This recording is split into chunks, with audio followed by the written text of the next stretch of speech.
અરવલ્લીના ભિલોડામાં અરવલ્લી બચાવ રેલી નીકળી, જેમાં 12 જેટલી સામાજિક સંસ્થાઓ જોડાઈ। રેલીમાં આદિવાસી સમાજના લોકો, કોંગ્રેસના આગેવાનો તેમજ મોટી સંખ્યામાં લોકો મામલતદાર ઓફિસ પહોંચ્યા અને પક્ષાપક્ષીથી દૂર રહી અરવલ્લી બચાવવા 100 મીટરની મર્યાદાના નિયમનને રદ કરી ખનન સદંતર બંધ કરો તેવી ઉગ્ર રજૂઆત કરાઈ।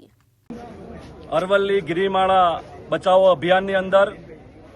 શામળાજીથી શરૂઆત કરી આજે ગુજરાતની અંદર અરવલ્લી જિલ્લાના ભિલોડા મથકે પક્ષાપક્ષીથી પર રહી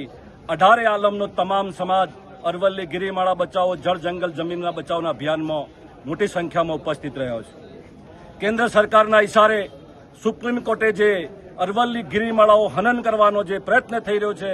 જે પ્રયત્નમાં અમારા આજે આવેદનપત્રથી અને અમારી માગણીથી જો ન્યાય નહીં આપવામાં આવે તો આગામી સમયમાં સમગ્ર ગુજરાત અને દેશની અંદર મોટું આંદોલન થવાના પણ વર્તાળો થઈ રહ્યો છે। માટે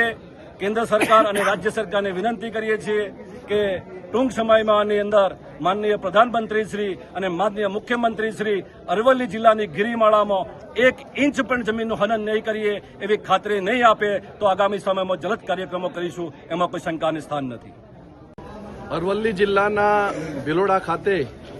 આજે જુદા જુદા સમાજના સંગઠનો, જુદા જુદા પર્યાવરણ બચાવના સંગઠનો અને જુદા જુદા પક્ષના સૌ આગેવાનો મળી અરવલ્લી બચાવ અંતર્ગત એક વિશાળ રેલી કરી અને મામલતદારશ્રીને આવેદનપત્ર આપ્યું છે। અરવલ્લી બચાવ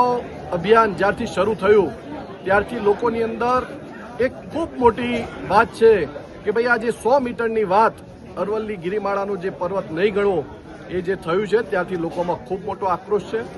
પાણી બચાવવા માટે, વૃક્ષો બચાવવા માટે, પર્યાવરણ બચાવવા માટે જ્યારે સૌ અરવલ્લી જિલ્લાના આગેવાનો ભિલોડા ખાતે એકત્રિત થયા અને જ્યાં સુધી આ 100 મીટરની જે મર્યાદા છે એ જ્યાં સુધી નહીં હટાવવામાં આવે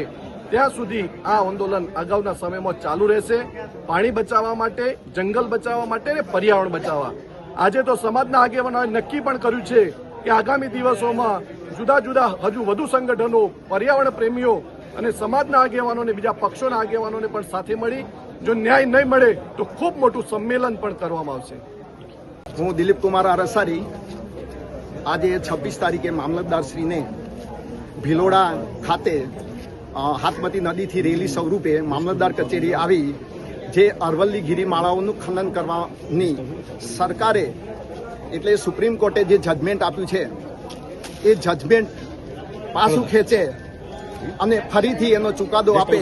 કે 100 મીટરની પણ ગિરિમાળાઓ તોડવામાં નહીં આવે અને જે રીતે વર્ષોથી આ ગિરિમાળાઓ છે આજકાલની નથી, અબેજો વર્ષથી છે અને જે જળ જમીન જંગલ છે પહાડી વિસ્તારોમાં કોઈ પણ સમાજના માણસો રહેતા હોય સર્વે સમાજ ભેગા થઈ આજે અમે આ આવેદનપત્ર આપ્યું છે અને સરકારશ્રીને, ગુજરાત સરકારને કહીએ છીએ તો આ ખનન બંધ કરાવે અને અહીંયા જે રીતે વસ્તી શાંતિથી જીવન જીવે છે એ જીવવા દે, નહીં તો આવનારા સમયમાં અમે ઉગ્ર આંદોલન કરીશું એવી હું ખાતરી આપું છું। જયદીપ ભાટિયા, દિવ્યાંગ ન્યૂઝ, અરવલ્લી।